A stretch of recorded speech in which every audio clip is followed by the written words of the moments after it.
Hi everyone, last session of the day. I'm sure you're all excited. I'll try not to put you asleep with this.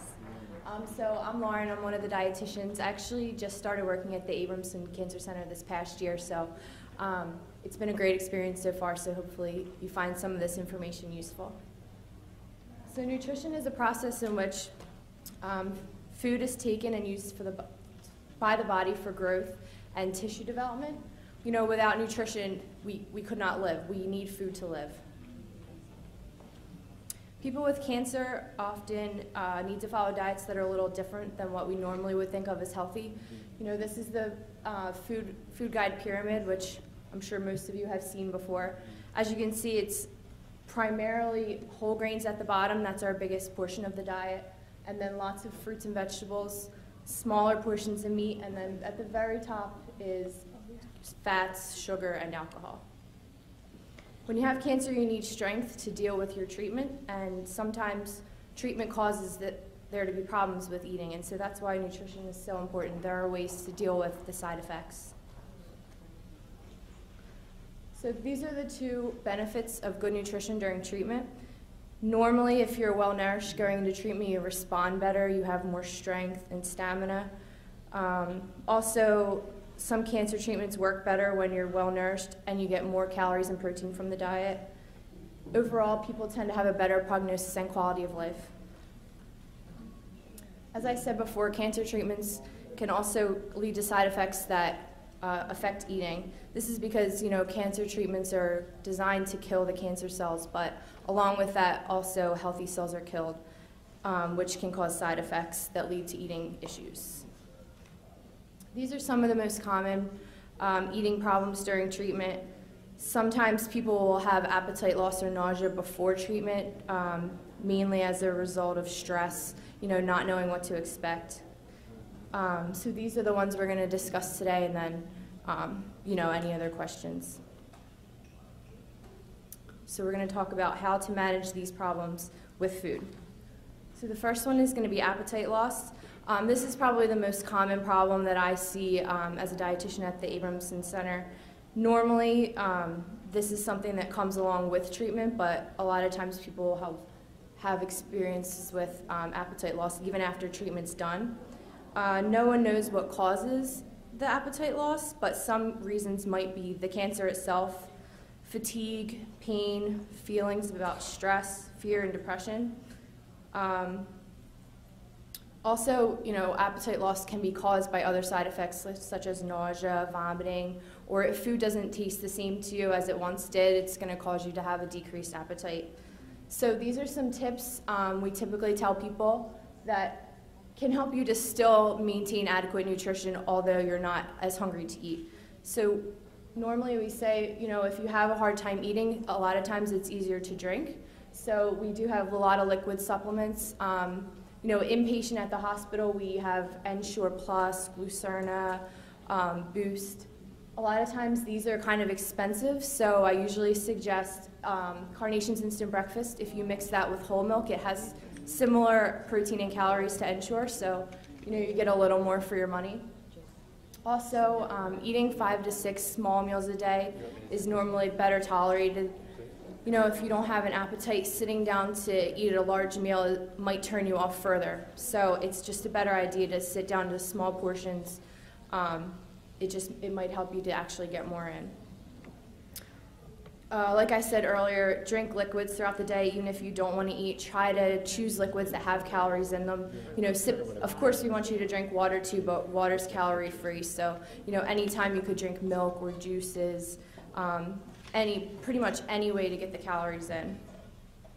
Also, if you try to eat in a relaxed setting, that might help to, you know, bring your stress level down, try to calm your body as you're eating. And the third one is exercise. So, you know, normally if you're laying around, your appetite's going to be decreased anyway. So any little physical activity you can do sometimes can help. The next one is changes in sense of taste or smell. So with this, you know, foods that you typically liked, now that you're on, you know, certain drugs can kind of alter the way they tasted to you.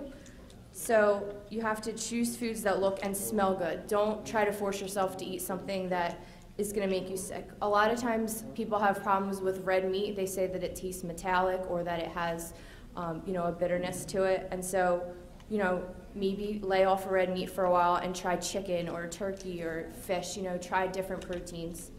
Also, if you add tart flavors to foods, so for instance, if you're making chicken, maybe use a lemon marinade or different marinades, and that can kind of cover the metallic flavor. Another suggestion is to eat your foods with plastic forks and spoons. If you're using metal, you kind of already have that feeling in your head before you even taste the foods. You're kind of ready to, embrace a metallic flavor. So if you're using plastic forks and knives, a lot of times this can cut back on that. Other things, as far as smell goes, you want to eat foods at room temperature. Foods that are hot are going to create a smell, and that can kind of cause you to be nauseous or lose your appetite for that food. Also, if you keep foods covered, it kind of contains all of the scent, and then when you do open it, open the cover away from you, kind of diverts. Other things, if you're cooking, try to keep the kitchen fan on. If the kitchen's hot while you're cooking, the smell is going to be intensified, and that could kind of turn you off too. Constipation is a common issue. It's normally related to pain meds, other chemo drugs. So for constipation, it's really about drinking enough fluids during the day. Also, hot liquids, people tend to find that hot liquids can relieve constipation. I always tell my patients, try prune juice, like warm prune juice. For some reason works for a lot of people. And then also eating high fiber foods. So those would be, whole grain breads, fresh fruits and vegetables with the skin. An apple has almost 5 grams of fiber, so eating these foods can also help to relieve constipation. On the reverse end of that, we have diarrhea. So, with diarrhea, you're kind of malabsorbing everything you're eating. It's passing through so quickly that your body isn't taking in the nutrients. So for diarrhea, it's the opposite nutrition therapy as constipation. So here you would want to do really low fiber foods, white breads, rices, pastas, things that are really easy to digest so that your stomach kind of takes a rest in a way. Also, you want to make sure you're drinking plenty of fluids if you have diarrhea. You can be dehydrated pretty quickly. Sports drinks are great because with diarrhea you're also losing sodium and potassium, which you need for fluid balance in your body. So, sports drinks like Gatorade are great because they kind of have more than just water. They have the electrolytes too. These are foods that make diarrhea worse. Like I said, foods that are high in fiber are a big one. Also, sugary drinks. Sugar kind of tends to draw fluid into your intestines, and that can cause diarrhea. Also, greasy, fatty, or fried foods, they're just gastric irritants. So if you have diarrhea, you definitely want to stay away from these things. Same thing with caffeine. It kind of, not only can it cause your heart to race, but it also is an irritant. Lactose intolerance. Some people might not experience this until during treatment. All of a sudden they are finding that they can't tolerate milks and things like that. So with this, you just want to avoid milk products altogether. A lot of people can still do yogurt. It's just really milk and cheese that they have issues with, so it really depends on you. But you can try soy milks, rice milks. There are other alternatives that are similar to milk but don't have the lactose component. Sore throat and trouble swallowing. So, this is particularly if you have radiation to your head or your neck, that can cause some problems with swallowing.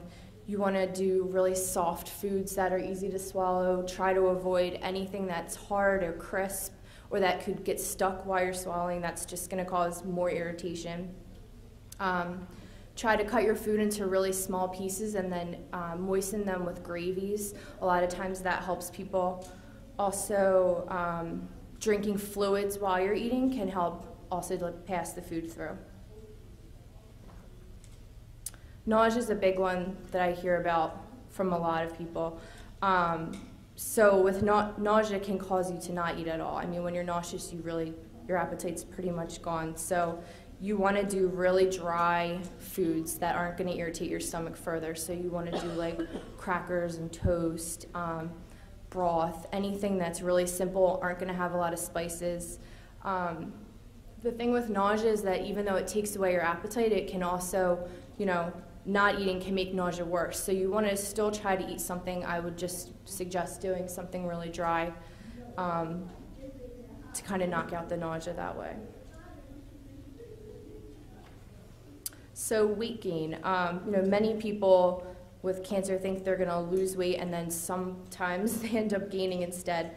So this can happen because certain types of chemo and medicines have steroids in them, which make people hungrier. Weight gain is great if you're trying to gain, but if you're not, you can start to feel puffy or more lethargic, just really uncomfortable. So for weight gain, you just want to go back to general nutrition, which is going to be lean meats. So that's going to be, lean cuts of beef, turkey and chicken without the skin. Fish is great. For milk products, you want to do low or non-fat milk. Yogurt's really good. I don't know if any of you have had Greek yogurt, but Greek yogurt's really low in fat and it has a lot of protein, so that might be a good way to get protein in. Also with weight gain, this is the big one that I always tell my patients, it's really about portion sizes. You can still eat the foods you like as long as you're eating the right portion of them, so that's pretty much a big one with the weight gain. And then also salt use. Salt can just make your body hold on to fluid, so a lot of times you're gaining fluid weight and then you're bloated and uncomfortable, so if you watch your salt intake. On the other end of that is weight loss. This is probably the more common problem. So for this, it's kind of like forcing yourself to eat even if you're not hungry. Try to eat when you think you should. So for breakfast, if you get up and you're not hungry, try to eat something for breakfast. Same thing for the other meals. To combat weight loss, we usually tell people to do foods that are high in calories and protein. A lot of times they're not able to eat a large quantity, so you want to pack as much into that small amount as you can. So high protein foods would be, milk has tons of protein. Like I was saying with the Greek yogurt, you can get almost, I think it's like 19 grams or something in one of the yogurt cups. Eggs are really good. Eggs are also easy to eat. They don't take a lot of work, so if you're someone that's very fatigued, eggs might be a great option. And then also meats. If you don't like meat, there's tofu. Tofu's pure protein. For high calorie, milk and cheese are the two highest in calorie, just because cheese has so much fat. Fat is where all the calories is. So, if you're someone that needs to gain weight, you want to just add cheese wherever you can. If you're making mashed potatoes, make them like cheesy cheddar mashed potatoes with whole milk. These kind of just little things where you could eat a small portion and still get tons of nutrition from them. This is where it's kind of the opposite of what normal people, like normal healthy people that don't need to gain. It's the opposite for them. Normally we're pushing low fat, low sugar, but when you're losing weight, we want to pack the calories in. So at this point, we would say, use as much butter as you want. Also, milkshakes, smoothies, these are just easy ways. They're easy to drink, easy to get down. Cream soups, tons of calories there. So if you're unable to eat enough to stay strong, a feeding tube is another option that you could have.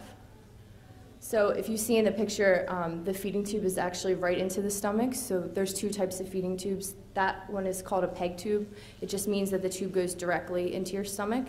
Another place they could put it is lower down in your GI tract. It's called a J tube. And in that case, it kind of bypasses the stomach and goes into your small intestine instead. So if you have a feeding tube, you're getting all of your nutrition through a specialized formula. These formulas have the right amounts of carbs, fats, proteins. It's got vitamins. Pretty much everything you would get through food, you're now getting in a formula. So the formula could either be at a continuous rate, so you would get it through a pump, it would run all the time, or you can do it through a bolus, which is where you could take one can and kind of do that 4 times a day. There's different methods to the feedings, depending on where your tube is too. If your tube's in your lower intestine, you have to do continuous because of the amount of space. So now we're going to talk about complementary and alternative therapies. These have gained a lot of popularity over the years, and the American Cancer Society defines the complementary therapy as supportive methods that are used to complement evidence-based treatment to help control symptoms and to improve well-being and quality of life. So this is recent research that I found about protective foods, and basically these are foods that have phytochemicals or antioxidants. Phytochemicals are promoted for the prevention and treatment of health conditions such as cancer, because there's some evidence that they may prevent the formation of potential carcinogens. They kind of block the carcinogens from their target. So phytochemicals are going to be found in a lot of fresh fruits and vegetables. That's another reason why we really push those. They protect our cells against damage, is their main function. So phytochemicals are found primarily in these sources listed. So garlic has been found to stimulate natural protection against tumor cells. Also, garlic's completely safe. If you eat a ton of garlic, there's no side effect. It's not toxic in any way. It can only be good for you. So it's toxic to invading pathogens, but it's fine for normal healthy cells. So like I said, there's not going to be a side effect to garlic. Carotenoids, they're also known as any orange vegetable or fruit. So it's going to be carrots, cantaloupe, butternut squash. Anything that's orange in color is going to have carotenoids in them. And carotenoids are antioxidants, so they have the same function. Broccoli, Brussels sprouts, cabbage, and cauliflower, they're called cruciferous vegetables. And they have an ingredient that's called indoles, which have been proven to be protective against cancer. They're able to increase the body's production of important protective enzymes. So they work in similar ways as carotenoids. Also, blueberries, and I think blueberries and grapes are really high in antioxidants too. I don't know if any of you have, Welch's grape juice is that's kind of how they promote the juice, because it's packed with antioxidants for, prevention. These are the most commonly used complementary therapies. So there's diet and metabolic therapies, there's vitamin supplementation, and then there are also herbal and botanical. So the nutrition and diet therapies are generally based on, you are what you eat. So it consists of special diets that they may be restrictive of certain food groups. One of the big ones that I read about was the Macrobiotic Diet. So this diet is 50 to 60% whole grains, 25 to 30% vegetables, and then the remainder is going to be beans, seaweed, and soups. So as you can see, it completely avoids the meat section of the food guide pyramid, which, meat is the biggest source of protein, so the problem with this diet is that it's so restrictive. It also means if you're not eating, vegetarians don't eat meats and they're probably getting enough protein, but vitamin B12 is highest in red meat, so if you're knocking out a whole food group, you're definitely going to be more deficient in certain vitamins. So you have to be cautious when using a diet like this. The next one is megavitamin therapy. So that's basically when you're overloading on one or more vitamins. It's based on the theory that taking a high dosage of vitamins, far exceeding the recommended daily requirement, may help prevent or cure some ailments. Again, this is another one of those where you have to be careful. There's certain vitamins that are going to be toxic at high levels. So you definitely don't want to just do this on your own. Definitely talk to a doctor if this is something that you're considering. Herbals and Botanicals, there are tons of herbal remedies that I found. These were just 3 that I picked randomly. The thing with herbals is that certain ones can kind of interact with chemo drugs, so you want to be really careful about taking these as well. I kind of just did a little bit of research on these just to show an example of an herbal or botanical treatment. So for ginger, a lot of people will take ginger because it's an antiemetic, so it's going to help you with digestion.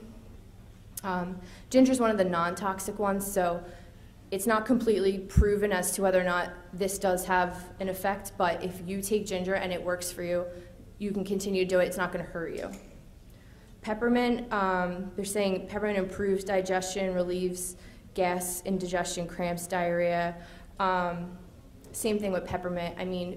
Basically with all of the herbals, the research is just inconclusive. In some cases, they found that it like shrinks tumor size. In other cases, they found that it has no effect. So, you know, it's kind of sketchy as to whether or not these things actually work.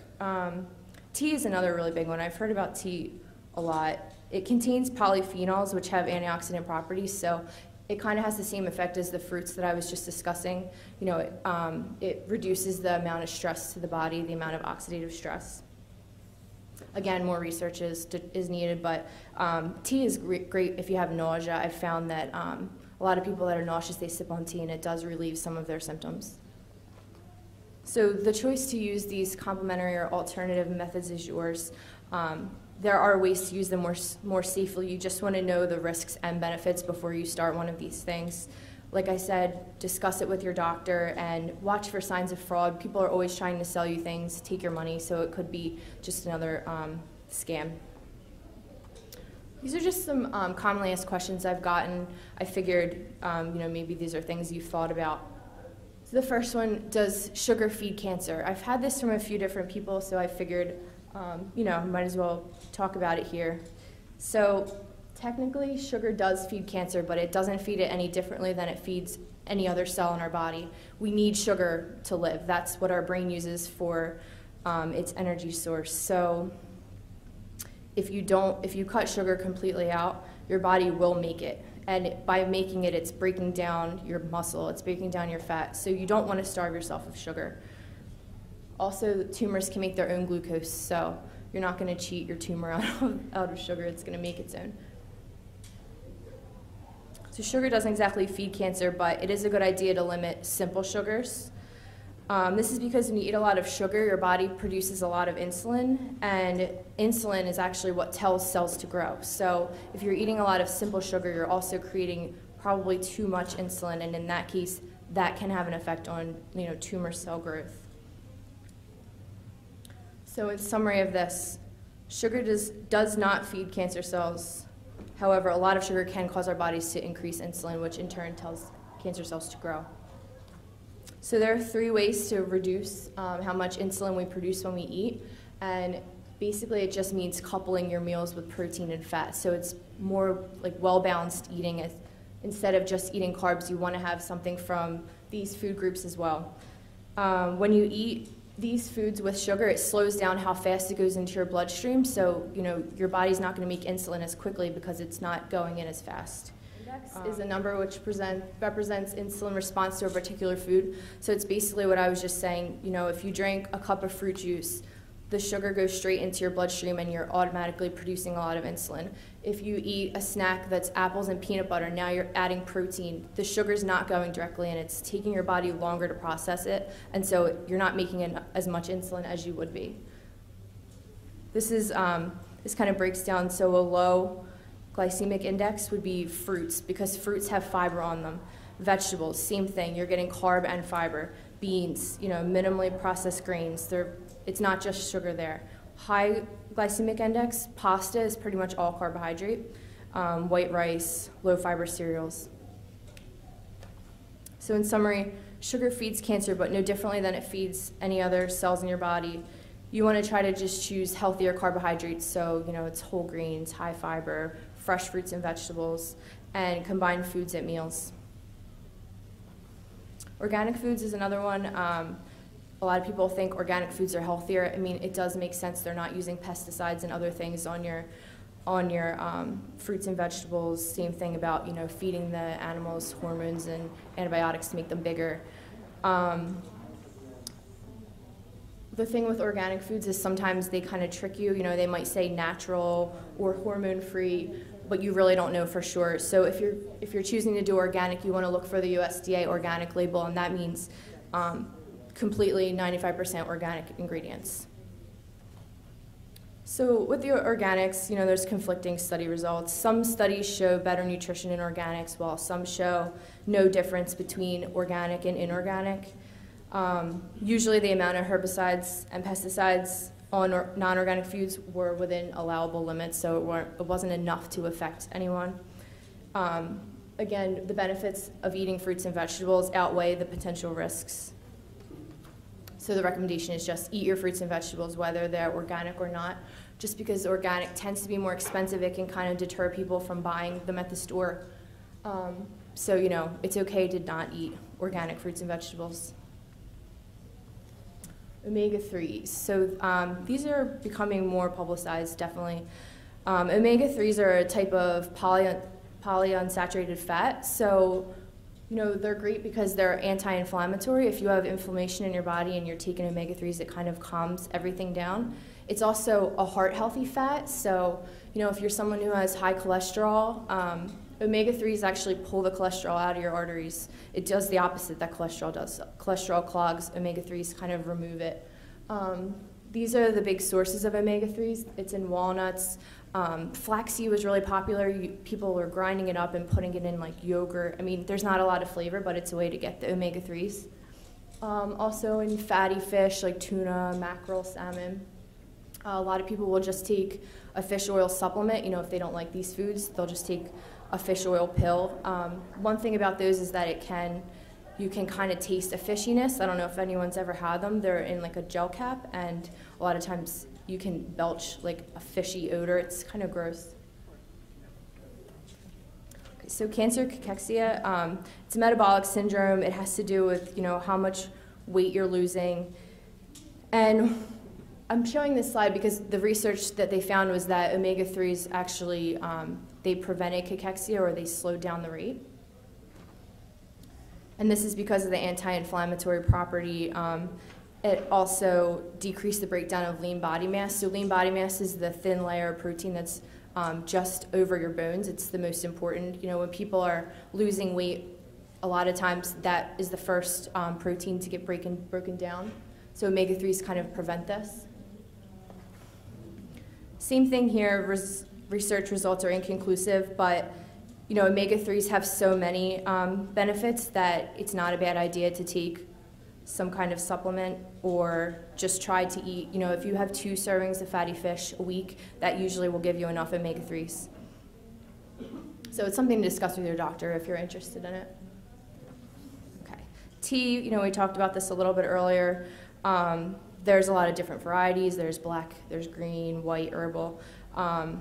They all have the polyphenols, which are like antioxidants, so they're protective.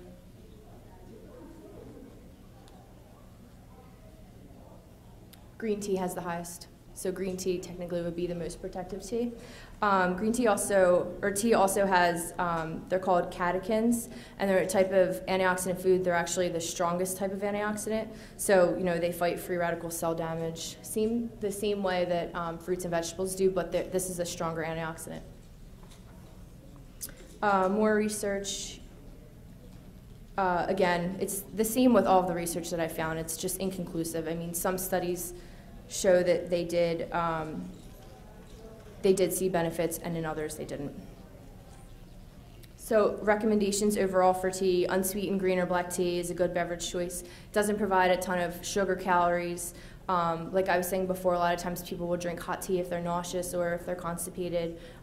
It isn't a bad thing to have in your diet. There's no adverse effects. You're not going to hurt your body by drinking tea. But if you do caffeine, you may feel, you know, that might increase nausea, headaches, things like that. So in conclusion, there's a lot of nutrition topics that have been linked to cancer. It's just that there hasn't been a lot of conclusive evidence to show that, you know, herbal remedies and things like that do actually work. So you just want to talk to your doctor before you're considering doing any kind of complementary therapy. So nutrition is an important part of cancer treatment. It doesn't cure your cancer, but it builds your body up so that you can tolerate treatments. And, you know, normally if you're able to eat, you're feeling better too. These are my references. Does anyone have any questions? No? Sorry. My question is more post-treatment. My husband had a partial gastrectomy a few months ago, so he's still in the learning phase of, you know, what can cause something, what doesn't cause something. If he does experience something, is there anything you can do to try to kind of help him get through it, or to kind of lessen the symptoms? Or? I mean, the thing with dumping is that once you're dumping, there's not anything you could, I mean, it's kind of the same as if you had diarrhea. You would just want to do like really bland fluids, like clear liquids, things like that. But yeah, dumping's hard because it's just with like those concentrated sweets. It's like a fine line between whether or not it's a simple sugar or it's got enough fiber in it to, you know, kind of mask the dumping. But you know, once he's having it, there's not a lot nutritionally to stop it. It would just be to eat and drink things that are easier on the stomach. So like I was saying, like hot beverages, like really clear liquids, bland foods, things like that. Yep. I've read a lot about the difference between alkaline and acidic for cancer. Mm-hmm. Can you talk about that a little bit?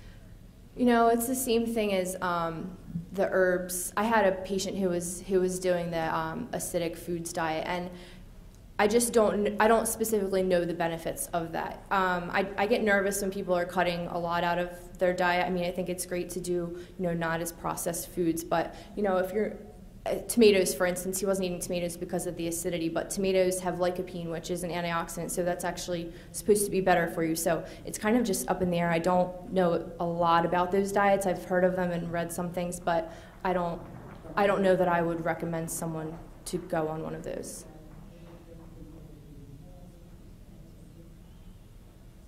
Questions? Okay. Well, thank you very much, everyone. Have a good night.